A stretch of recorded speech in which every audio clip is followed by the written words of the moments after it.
Di tengah-tengah situasi geopolitik global yang tidak menentu, terutama karena tensi hubungan antara Amerika dan Uni Eropa dengan Tiongkok dan Rusia, Indonesia harus pintar-pintar juga menempatkan posisi kita dengan baik, sesuai tentunya dengan national interest kita. Dan ini juga tidak lari dari konstitusi kita. Ini adalah sangat penting, kita tidak mau sekedar mengekor bebek saja kepada negara-negara tertentu, padahal kita memiliki kepentingan nasional yang harus kita juga amankan. Karena itu terkait dengan wacana penerapan tarif 200% dari Tiongkok, ini perlu diklarifikasi dengan baik sehingga tidak menimbulkan salah tafsir dari pihak-pihak partner kita. Dalam rakortas yang dipimpin Bapak Presiden pada tanggal 25 Juni 2024, memang diputuskan untuk melakukan perlindungan terhadap industri dalam negeri sesuai dengan ketentuan peraturan yang ada dan norma-norma perdagangan internasional yang berlaku. Bentuk perlindungan yang ada tentunya harus sesuai dengan akar masalah yang ada. Salah satunya adalah safeguard tarif untuk beberapa produk tekstil yang sebenarnya sudah dan sedang diberlakukan dan saat ini sedang dalam perpanjangan periode waktu.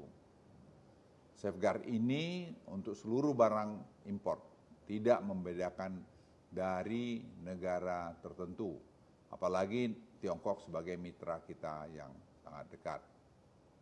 Hal lain adalah pengetatan pengawasan atas impor, terutama pakaian bekas, barang selundupan, karena ini dapat mengganggu industri dalam negeri kita.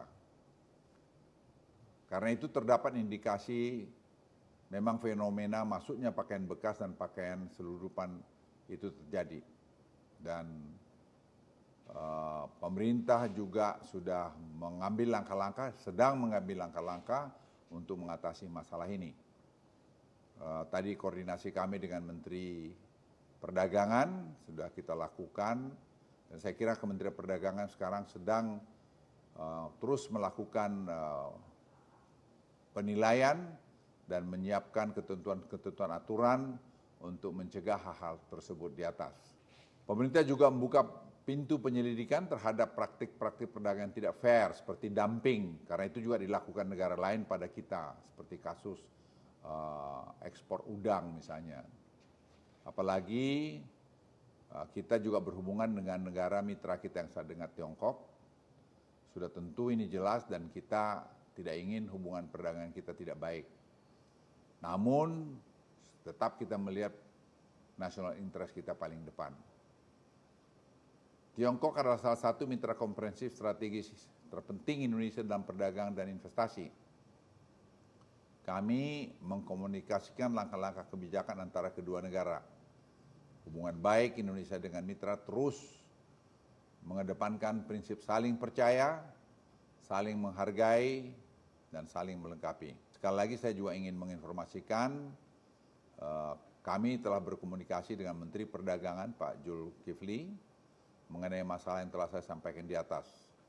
Kami bersepakat untuk mengedepankan kepentingan nasional kita, namun tidak mengabaikan kemitraan dengan negara sahabat.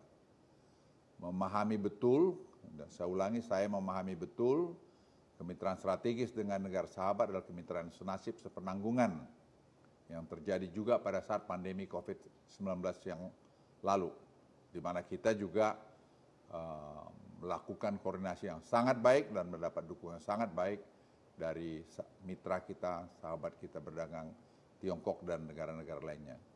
Saya kira itu penjelasan dari saya, dan saya berharap dengan penjelasan ini kita semua paham posisi Indonesia dalam konteks ini perdagangan kita dengan Tiongkok.